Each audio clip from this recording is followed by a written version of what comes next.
안녕하세요. 대한민국의 중심을 지키고 있는 커뮤니티 네이버 카페 구몽의 운영자 충배입니다. 멘토스님께서 요청해주신 영상으로 보는 커뮤니티 시작하도록 하겠습니다. 맥메스터 이분께서 문재인이 김정은에게 핵은 방어용이라고 말하더라.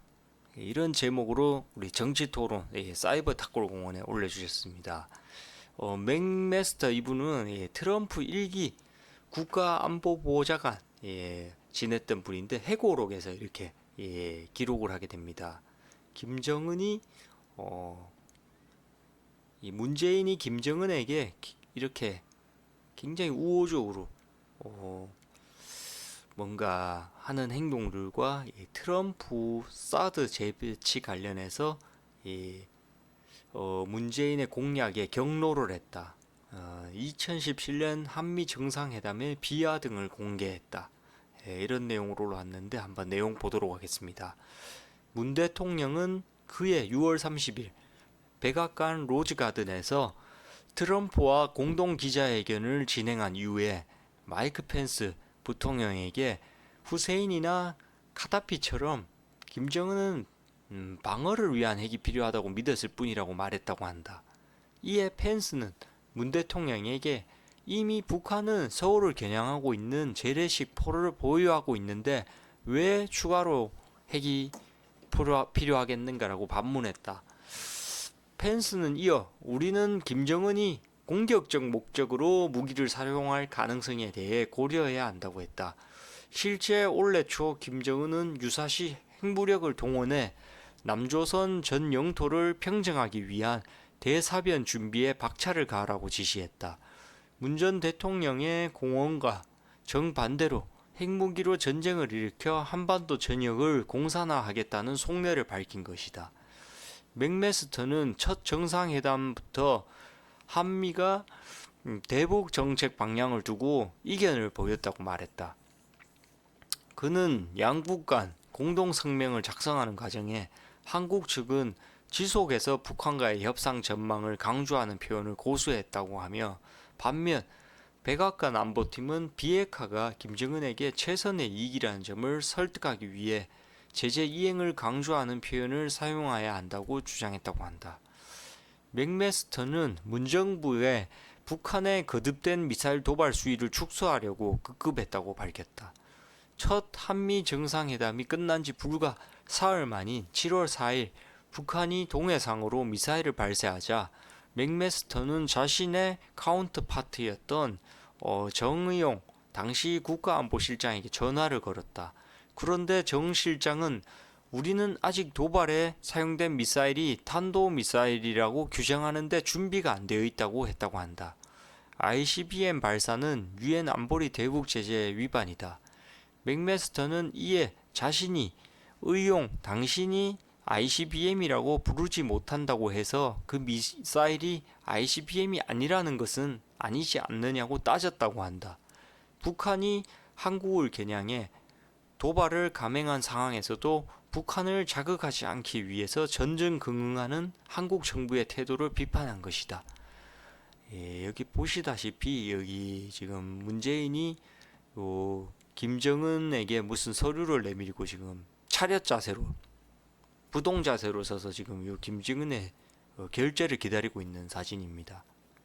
지금 미국에서도 문재인은 그냥 뺄갱이다 이렇게 적은 겁니다. 이걸 조금 돌려가지고 이거를 뭐 우회해서 이렇게 좀 좋게 표현을 해줬는데 그냥 문재인이 뺄갱이다 이렇게 지금 미국에서 국가안보보좌관 지냈던 분 맥메스터가 문재인의 간첩 행위를 회고록에다가 다 이렇게 기록을 한 겁니다.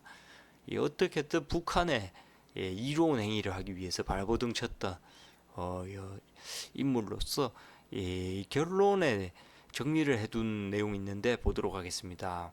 문간첩 당시 대한민국의 대통령은 안전은 미국이 오히려 대한민국을 더 생각을 할 정도로 고려하지 않은 국정을 운영했다.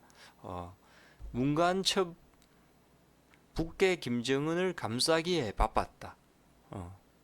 김정은이가 핵을 가진 건 오히려 방어 차원이라고 미국에 적극적으로 변명을 해주었다. 미국은 문간첩에게 재래식 무기가 남한을 겨냥하는데 왜 굳이 핵까지 더 가져야 하느냐고 문간첩에게 반문을 하였다고 한다. 이렇게 되어 문간첩 정권 당시 초반부터 끝까지 미국과의 갈등이 지속되었다고 합니다. 이렇게 이제 문간첩이 이 김정은을 위해서 나라를 바치는 동안 또 엄청나게 안보는 불안해졌고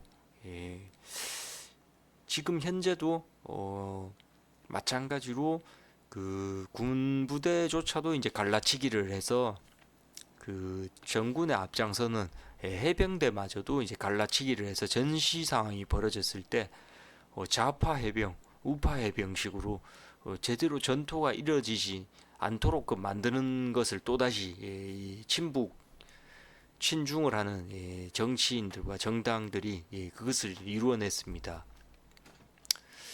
지금 여기서 가장 중요한 것은 이 문간첩의 이런 이해할 수 없는 행보들 그리고 이런 박살내버린 외교적인 관계를 그래도 그 윤석열 대통령이 그 미국 문재앙인 바재앙과 같이 그래도 해견을 가지면서 그 팝송도 한 곡 뽑고 여러 가지 국제적인 외교적인 관계를 다시 정상화시키는데 엄청난 활약을 했다는 부분도 마지막에 좀 말씀을 드리겠습니다. 그리고 쿠바의 북한과의 친구 관계를 70년간 유지했던 쿠바 여기도 수교 관계를 맺으면서 엄청난 외교력을 보여주었고 그리고 문간첩이 이루어냈던 여러 가지 북한을 위한 활동 중에서 그 원전 폐쇄 이 남한의 전술핵이라든지 이런 방어용 핵을 사전에 차단하기 위해서 묻지도 따지지도 않고 전력 전문가들의 모든 그런 의견을 무시한 채 서류 조작까지 하면서도 진행했던 원전을 폐기함으로써 원전 강국이었던 대한민국의 원전 기술이 30년 이상 후퇴돼 버리게 만드는 일을 저질렀음에도 불구하고 다시 윤석열이 그 윤석열 대통령께서 이제 터키에서 엄청난 그런 60조 원전 수주를 따내는 그 쾌거를 이루었습니다. 그리고 친중 친북자들은 싫어하겠지만 대한민국처럼 초연료 산업을 해야만 이렇게 국가가 운영이 될 수 있는 구조로 가는 곳에서는 반도체라든지 이런 엄청난 중요 기술에 사용되는 그 히토류라든지 고급 자원들이 필요합니다. 그것을 중국의 그런 요소수 갑질 사건 때처럼 중국에 의존하는 히토류가 현재로서는 거의 80% 이상 되기 때문에 계속적으로 이제 중국의 속국으로서 갑질을 당해야만 하는데 이것을 지금 아프리카 자원 외교를 통해서 확보를 어느 정도 이루어냈고 또 우즈베키스탄에 있는 히토륨 강산을 저희 나라 업체가 전속 계약을 맺으면서 이제 그런 중국 갑질에서 조금 안정적인 방향으로 가고 있다는 것도 좌파 언론에서는 알려주지 않기 때문에 모르는 분들이 많습니다. 그리고 또 추가적으로 다시 여러 가지 정상화시키고 있는 외교 관계들이 많다는 점들 그리고 포항에서 또 산유국 현재 이미 산유국이지만 또 엄청난 또 추가적인 성과를 이루기 위해서 시도를 하고 있지만 또 간첩 선동에 빠진 친구들이 그것을 적극적으로 또 선동하고 반대하고 있는 상황입니다.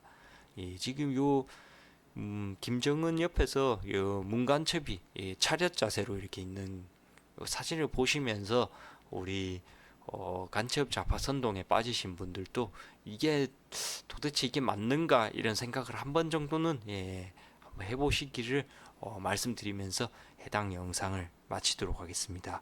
감사합니다.